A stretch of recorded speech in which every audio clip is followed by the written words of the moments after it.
बिस्मिल्लाहिर्रहमानिर्रहीम। अस्सलामु अलैकुम वरहमतुल्लाहि वबरकातुहू। How are you dear students.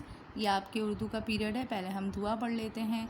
रब्बी ज़िदनी इल्मा, ए मेरे रब मेरे इल्म में इजाफ़ा फरमा।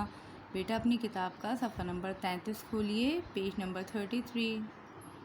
पेज नंबर 33 पे हम आ गए हैं बेटे। आज की तारीख़ लिखिए, दिन लिखिए।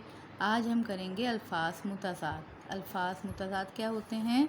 वो तमाम अल्फ़ाज़ जो एक दूसरे के उलट माने देते हों मुतज़ाद कहलाते हैं। मसलन बड़ा, छोटा वग़ैरह। ठीक है। अल्फ़ाज़ मुतज़ाद क्या होते हैं? अल्फ़ाज़ ज़िद जो उलट माने देते हों, जैसे सुबह शाम, ऊपर नीचे, छोटा बड़ा। ठीक है। दर्जे ज़ेल अल्फ़ाज़ के मुतज़ाद लिखें। अब हमें कुछ अल्फ़ाज़ दिए हुए हैं और इनके हमें मुतज़ाद यहाँ पर लिखने हैं। तो आइए शुरू करते हैं। पहला लफ्ज़ है साफ़। साफ़ का मुतज़ाद क्या होगा? गंदा। वेरी गुड, लिख दीजिए। गाफ नून गन दाल अलिफ दा, गंदा। देखें दाल लाइन के नीचे नहीं उतरा। उसके बाद दूसरा लफ्ज़ है बेटे नंबर 2 खुशबू। खुशबू का मुतज़ाद क्या है? बदबू। लिख दें ऐसे, बे दाल बद, बे वाव बू, बदबू। नंबर 3 है बेटे बीमार। बीमार का मुतज़ाद क्या होता है? सेहतमंद। लिख दीजिए ऐसे, सेहतमंद। फिर है नंबर 4 नक़ल। नक़ल का मुतज़ाद असल।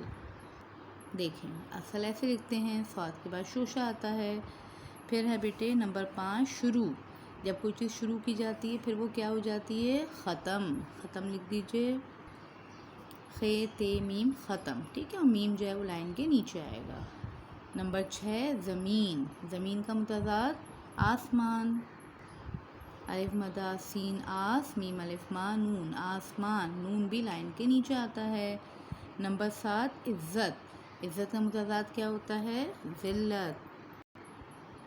ठीक है ऐसे। ठीक है बेटे, आपको यहाँ तक अल्फ़ाज़ मुतज़ाद करने हैं। साफ़ सुथरे तरीक़े से अपना काम करें, अपना ख़याल रखें। जज़ाकल्लाहु खैरन कसीरा। अस्सलामु अलैकुम वरहमतुल्लाहि वबरकातुहू।